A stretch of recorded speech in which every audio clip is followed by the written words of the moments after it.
여러분, 오늘 이렇게 성탄절을 맞이해서 주님의 전에 나와서 또는 영상을 통하여서 주 앞에 예배하시는 여러분들 위해 하나님의 크신 은혜와 복이 임하시기를 주님의 이름으로 축원합니다.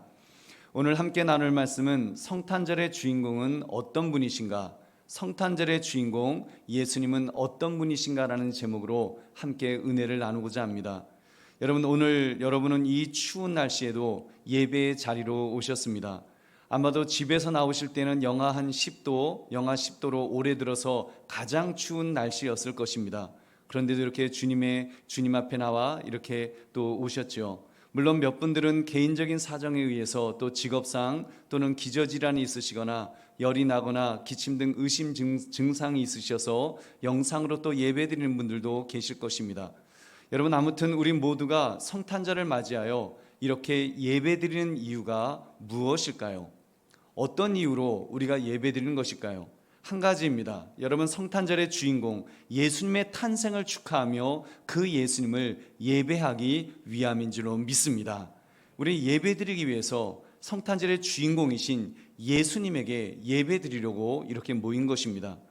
여러분, 그 예수님에 대해서 잘 아시는지요? 오늘 우리가 읽은 이 본문을 보니까 세례 요한을 통해 소개된 성탄절의 주인공 예수님에 관한 내용을 우리가 살피고자 합니다. 그 예수님이 어떤 분이실까요? 그가 어떤 분이신가를 제대로 알게 되면 우리는 유익을 얻게 될 것입니다. 그것은 바로 지금 우리가 직면하고 있는 많은 문제들이 있죠. 개인적인 문제도 있고 국가적인 문제도 있고 인류가 가지고 있는 그런 문제들이 있습니다. 아무튼 우리 인간의 힘으로 도저히 감당할 수 없는 수많은 문제들이 있는데 여러분, 그 문제를 해결할 수 있는 실마리를 우리가 얻게 될 줄로 믿습니다. 그것이 무엇일까요? 오늘 말씀 성탄절의 주인공은 누구신가라는 제목을 가지고 그 주인공 예수님에 대해 심도 있게 살피시는 이 시간 되시기를 주님의 이름으로 축원합니다. 첫 번째로 예수님은 우리의 죄를 짊어지신 어린 양이십니다. 우리의 죄를 짊어지신 어린 양입니다. 우리 29절의 말씀을 같이 읽어보겠습니다. 시작. 이튿날 요한이 예수께서 자기에게 나아오심을 보고 이르되 보라, 세상 죄를 지고 가는 하나님의 어린 양이로다. 아멘. 여러분, 세례 요한에게 비친 예수님의 모습이 어떠했을까요? 그에게 예수님은 세상 죄를 지고 가는 하나님의 어린 양으로 보였습니다. 여러분, 하나님의 어린 양, 어떤 양이겠습니까? 아마도 세례 요한은 레위기 16장에 나오는 아사셀 양을 떠올렸을 것입니다. 여러분, 그 그림을 보시면 이스라엘 백성들은 1년에 한 번씩 이제 대속죄일이 되면 1년 동안 지은 모든 죄를 통회하며 회개했습니다.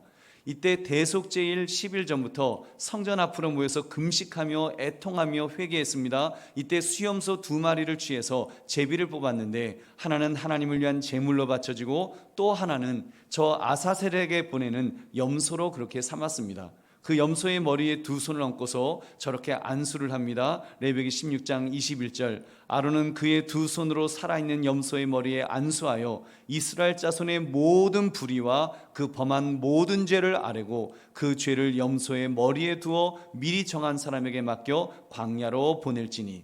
여러분, 대제사장이 2손으로 염소의 머리에 저렇게 안수를 했습니다. 모든 죄를 그 염소에게 대신 전가하는 것입니다. 그러면 그 염소는 모든 불의와 죄를 가지고 광야로 보내어져서 광야를 헤매다가 죽임을 당하게 됩니다. 바로 예수님을 그렇게 죄를 짊어지신 그 존재로 그렇게 보았던 것입니다. 여러분, 이런 원리를 좀 더 명확하게 보여주셨던 사건이 있었습니다. 하나님께서 아브라함에게 아들 이삭을 제물로 바치라고 명령하셨던 적이 있었습니다. 100세에 얻은 아들이었기 때문에 눈에 넣어도 아프지 않은 그런 아들이었습니다. 근데 바치라는 명령에 아브라함이 순종을 합니다. 칼을 빼어서 그 아들을 죽이라고 했을 때 하나님께서 말리셨습니다. 아브라함아, 아브라함 하면서 부르셨습니다. 창세기 22장 12절, 사자가 이르시되 그 아이에게 내 손을 대지 말라, 그에게 아무 일도 하지 말라. 내가 내 아들 내 독자까지도 내게 아끼지 아니하였으니 내가 이제야 내가 하나님을 경외하는 줄을 아노라. 아멘. 여러분, 그러면서 하나님께서 예배해 놓으신 한 순양을 보여주셨습니다. 숯불에 뿔이 걸려있던 순양, 그 양이 이삭을 대신하여 제물로 바쳐졌던 것입니다. 할렐루야. 여러분, 우리 예수님이 그런 분이시라는 것입니다. 죄를 짊어지신 그 어린 양, 누구의 죄를요? 바로 저의 죄를 위해서, 바로 여러분의 죄를 위해서, 우리의 죄를 짊어지시기 위해서 그런 어린 양으로 보냄을 받으셨다는 것입니다. 이 죄의 문제는 아무도 해결할 수가 없습니다. 모든 인간은 죄인이기 때문에 자기의 죄로 죽어야 마땅합니다. 남의 죄를 위해서 죽어줄 사람은 여러분 이 세상에 존재하지 않습니다. 딱 한 분만 예외가 있으시죠. 예수 그리스도, 바로 하나님의 어린 양, 하나님의 아들 예수님만은 예외이십니다. 히브리서 4장 15절을 우리 같이 읽겠습니다. 시작. 우리에게 있는 대제사장은 우리의 연약함을 동정하지 못하실 리가 아니요 모든 일에 우리와 똑같이 시험을 받으신 이로되 죄는 없으시니라. 아멘. 죄는 없으시니라. 죄 없으신 우리 예수님께서 바로 그 죄, 우리의 죄를 대신 짊어지셨습니다. 우리 사랑하는 성도님들, 오늘 성탄절 아기 예수님의 탄생을 축하하며 경배하는데 왜 경배하는지 우리가 그 이유를 분명히 합시다. 나의 죄를 대신 짊어지신 분, 나를 위해 십자가 위에서 대신 죽어주심으로 나의 죄값을 치러주신 분, 그분을 경배하는 것이 바로 성탄절의 예배입니다. 지금 이 예배 자리에 여러분 왜 계십니까? 자신의 죄 문제를 해결받기 위해서 여러분 우리가 이 자리에 있는 것이 아니겠습니까? 도저히 하나님 앞에 나의 죄를 가지고는 설 수 없기 때문에 예수님께 그 죄의 짐을 대신 이렇게 넘겨드리는 것입니다. 그래서 기독교는 죄의 문제를 해결하는 것이 가장 큰 여러분 그 본질입니다. 아무도 여러분 석가모니라든지 공자는 죄의 문제를 스스로 해결하라 하면서 어떻게 보면 절망하도록 우리 인류를 만들었는데 우리 예수님은 그 죄의 문제를 해결해 주신 줄로 믿습니다. 대신 그 죄값을 치러주심으로 대신 그 문제를 해결해 주신 것입니다. 여러분 생각해 보십시오. 이 죄의 문제가 해결되지 않으면 인간이 얼마나 불행해질까요? 아무리 돈이 많으면 무엇하겠습니까? 아무리 출세하면 무엇하겠습니까? 아무리 많이 배웠으면 무엇하겠습니까? 내가 저지른 죄악이 나를 기소하고 나를 비방하고 나를 저주할 때 우리는 그 죄악의 저주 아래에서 우리는 고통받을 수 없는 그런 존재들입니다. 여러분 행복할 수 없습니다. 아무것도 할 수 없는 그런 정말 그 죄악된 저주받은 존재가 우리 인간인 것입니다. 이때 우리 예수님께서 대신 죽으심으로 우리를 살려주셨습니다. 죄인에서 의인으로 만들어주시고 여러분 마귀의 자녀에서 하나님의 자녀로 만들어주시고 저주에서 축복으로 사망에서 생명으로 만들어주신 줄 믿으시기 바랍니다. 여러분 그렇기 때문에 성탄절은 감격의 날인 것입니다. 이 성탄절은 그래서 감격 있는 거예요. 예수님께서 나의 죄를 짊어지시기 위해서 이 땅에 오셨군요. 그렇게 예수님께서 나 같은 죄인을 위해서 인간의 몸을 입고 이 땅에 오셨군요. 여러분 이렇게 우리가 주님 앞에 외치는 것입니다. 그래서 우리는 외치죠. 기쁘다 구주 오셨네. 기쁘다 구주 오셨네. 만백성 맞으라. 여러분 나의 구원자, 나의 구세주가 오셨노라고 우리는 그렇게 고백하는 것입니다. 여러분 그러므로 성탄절 나의 죄를 짊어지신 어린 양 예수님께 나의 죄를 맡겨 죄에서 해방되시기를 주님의 이름으로 축원합니다. 여러분 우리가 정말 성탄절을 통해서 구원자 예수 그리스도 나의 죄를 대신 짊어주신 분 바로 그분을 통해서 해방을 여러분 느끼시기를 다시 한번 주의 이름으로 축원합니다. 두 번째 예수님은 인간에 앞서서 영원히 존재하시는 하나님이십니다. 우리 30절 31절 우리 함께 읽겠습니다. 시작. 내가 전에 말하기를 내 뒤에 오는 사람이 있는데 나보다 앞선 것은 그가 나보다 먼저 계심이라 한 것이 이 사람을 가리킴이라. 나도 그를 알지 못하였으나 내가 와서 물로 세례를 베푸는 것은 그를 이스라엘에 나타내려 함이라 하니라. 아멘. 여러분 지금 이 고백이 좀 얼마나 회개한 그런 고백인지요. 세례 요한은 예수님보다 6개월이나 먼저 태어난 사촌형이었습니다. 그렇다면 시간적으로 세례 요한이 먼저이고 예수님은 나중이시죠. 근데 세례 요한은 고백합니다. 그가 나보다 먼저 계심이라. 그가 나보다 먼저 태어나셨다. 먼저 계시다. 이렇게 말하는 거예요. 여러분 세례 요한은 지금 자기 앞에 나타나신 예수님, 자기보다 6개월 늦게 태어난 바로 그 예수님을 향해서 나보다 먼저 계시다라고 고백하고 있습니다. 여러분 무슨 고백입니까? 예수님이 인간에 앞서서 영원히 존재하시는 하나님이시란 사실을 고백한 것입니다. 무슨 고백입니까? 여러분 선제적으로 이미 이전부터 계신 분으로 즉 하나님으로 인정하는 고백입니다. 알파와 오메가요 처음과 나중이요 시작과 끝이라는 것을 고백한 것입니다. 여러분, 이런 믿음의 고백이 얼마나 귀한 것인지요. 사실 세례 요한도 때로는 갈등할 때도 있었습니다. 당신이 정말 그분이십니까? 물어보고 싶을 때도 있었습니다. 나 지금 이 고백처럼 그 예수님이 하나님이심을 얼마나 멋지게 고백하고 있는지요. 우리 사랑하는 성도님들, 믿음의 사람은 예수님을 향해서 이 고백을 할 수 있어야 합니다. 예수님은 인간에 앞서서 영원히 존재하시는 하나님이심을 여러분 인정해야 한다는 말입니다. 성탄절에 예수님을 진정 나의 하나님으로 인정하는 것, 여러분 그런 고백이 저와 여러분의 고백이 되시기를 바랍니다. 여러분, 그렇게 인정하는 사람이 오늘처럼 추위를 뚫고 주님 앞에 달려올 수 있습니다. 영하 10도라 할지라도, 추위가 나를 꽁꽁 얼리려 할지라도 우리에게 오신 예수 그리스도, 영원히 존재하시는 하나님으로 인해서 우리의 심장이 뜨거워지게 됩니다. 감사가 넘쳐나게 됩니다. 요즘은 코로나 시대라고요. 코로나가 우리의 생명줄을 움켜쥐며 흔들어댄다고 할지라도 우리는 주님 앞에 나올 수밖에 없습니다. 왜냐하면 그분은 나의 영원히 존재하시는 하나님이시기 때문에 영원히 존재하시는 하나님 앞에 우리는 나올 수밖에 없습니다. 왜냐하면 이보다 더 영광스러운 일이 무엇이 또 있을까요? 여러분, 예수님께서 이런 설명을 주셨습니다. 유대인들은 그리스도가 다윗의 자손 중에서 나올 것이라고 믿었습니다. 실제로 예수님은 바로 그 다윗의 족보에서 나오신 것으로 보여졌습니다. 그런데도 다윗이 성령에 감동되었을 때 그리스도를 주라고, 주님이라고 불렀다는 것을 예수님께서 지적하였습니다. 마태복음 22장 44절 45절, 주께서 내 주께 이르시되 내가 내 원수를 내 발 아래 둘 때까지 내 우편에 앉아있으라 하셨도다 하였느냐. 다윗이 그리스도를 주라 칭하였은즉 어찌 그의 자손이 되겠느냐 하시니. 무슨 말씀입니까? 예수님의 선제성을 말하는 거예요. 예수님은 그 오래전에 존재하셨다는 것입니다. 다윗 왕보다도 먼저 계신 분이, 다윗 왕보다도 먼저 존재하신 분이 예수님이란 사실을 다시 한번 강조하신 것입니다. 우리 사랑하는 성도들이요, 우리도 예수님을 그렇게 고백합시다. 인간에 앞서서 영원히 존재하시는 하나님으로 그렇게 고백해야 합니다. 여러분, 당연한 이야기 아니냐고요? 당연한 이야기 같지만 동시에 당연하지 않은 그런 이야기가 되어가고 있습니다. 어떤 분들에게는 그것도 기독교인이라고 말하면서도 예수님이 하나님이시란 사실을 인정하지 않는 그런 사람들도 있습니다. 예수님은 성인에 불과하다는 것입니다. 훌륭한 인간에 불과하다고 그렇게 말합니다. 배울 점은 많지만 우리가 신으로 경배할 필요는 없다라고 말하는 것입니다. 그렇게 기독교를 윤리화시키려는 움직임이 얼마나 거세게, 전 그렇게 사단의 그런 그 모략 속에서 그렇게 불고 있는지요. 그런 점에서 우리는 깨어 있어야 합니다. 그리고 그 주님께 나와서 경배해야 합니다.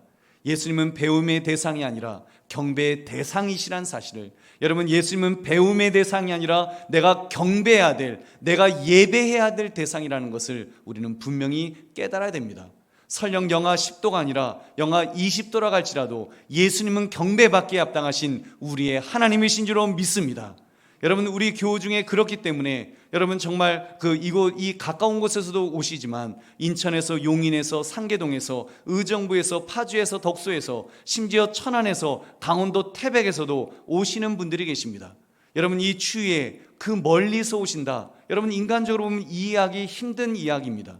더구나 코로나 시대에 1시간 예배드리러 그 멀리서 온다고요? 인간적으로는요 이해할 수가 없죠. 그러나 여러분, 그 예수님이 인간에 앞서서 영원히 존재하시는 하나님이심을 믿는다면 여러분, 그 길이 복된 길인 줄로 믿습니다.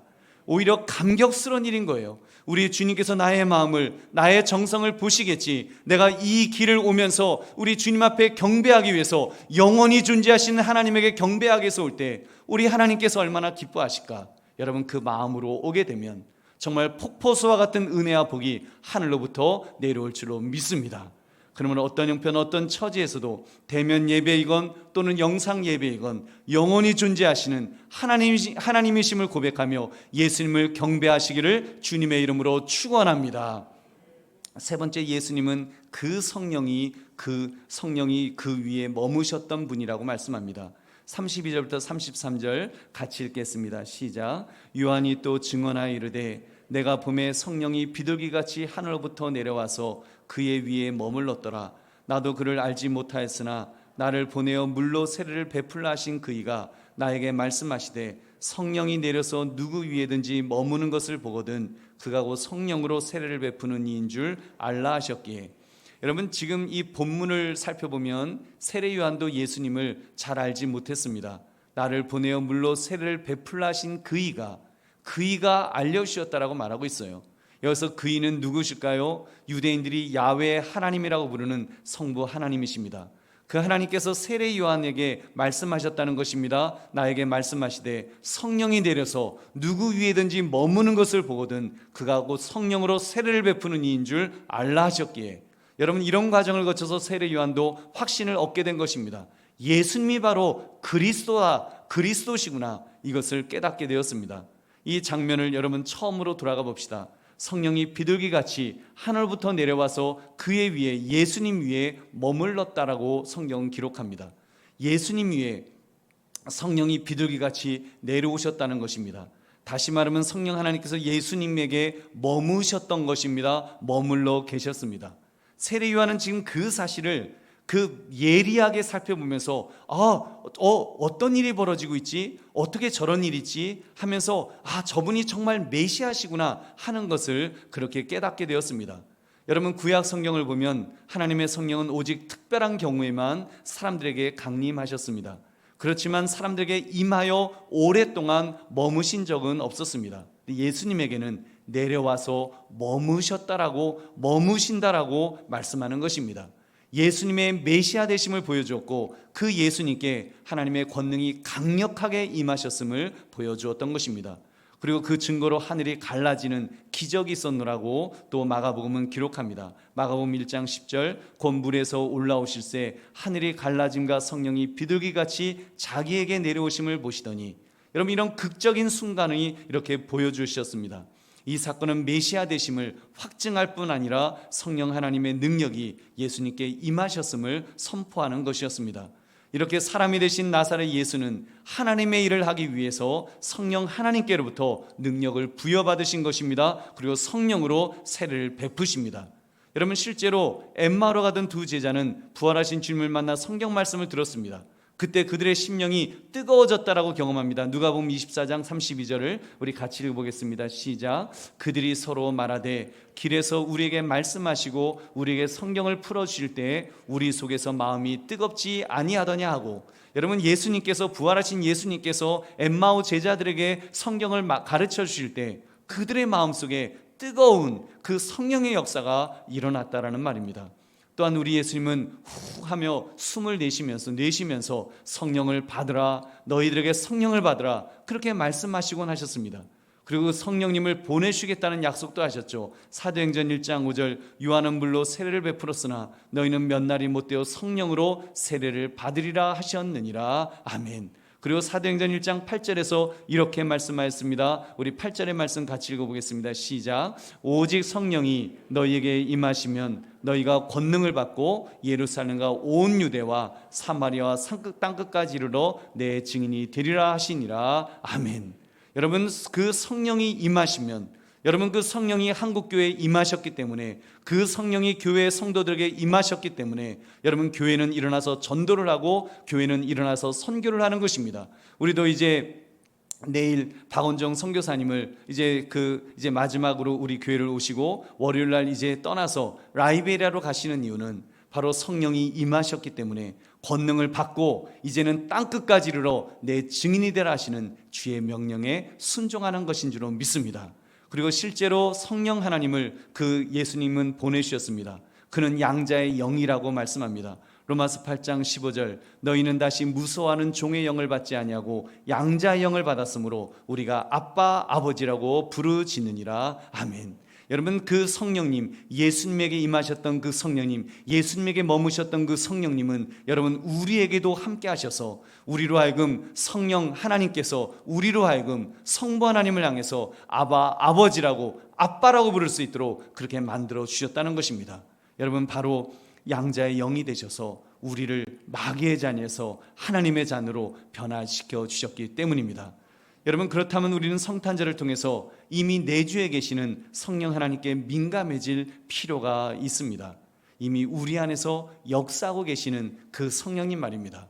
우리가 성탄절 이렇게 아기 예수님의 탄생을 우리가 축하하지만 여러분, 사실은 우리 안에, 우리가 아기 예수님을 축하할 수 있는 이유도 우리 안에 계시는 성령님으로 인해서 우리가 그 일을 할 수 있는 것입니다.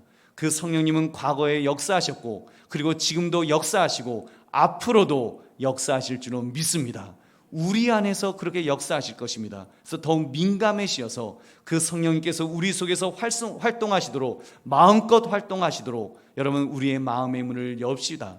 그리고 그 성령님을 민감하게 받아들입시다. 여러분, 성령께서 우리를 깨워주시고 우리에게 힘과 능력을 분명히 주실 것입니다. 그래서 기도할 때도 우리 이제 하나님을 향해서 우리는 이제 마음껏 나아가는 것입니다. 하나님 아버지, 아빠라고 하면서 은혜의 보좌 앞에, 만군의 여호와 하나님의 존전에 그 보좌에 나아가서 우리는 때를 따라 돕는 은혜를 얻기 위해서 나아가는 것입니다. 여러분, 성령 하나님께서 우리에게 그렇게 할 수 있도록 깨닫도록 해주셨습니다. 우리는 예수님을 의지해서 우리의 구원자, 죄의 문제를 해결해 주신, 죄악의 짐을 대신 짊어지신 예수님을 의지해서 우리는 은혜의 보좌 앞에 나아가는 것입니다.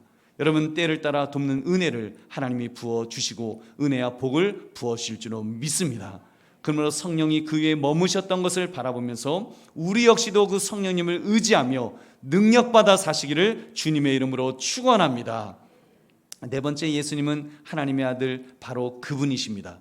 우리 34절을 같이 읽겠습니다. 시작. 내가 보고 그가 하나님의 아들이심을 증언하였노라 아니라. 아멘. 세례 요한의 마지막 고백은 바로 이것입니다. 예수님이 하나님의 아들이라, 아들이시다, 이것을 그는 증언하고 있습니다.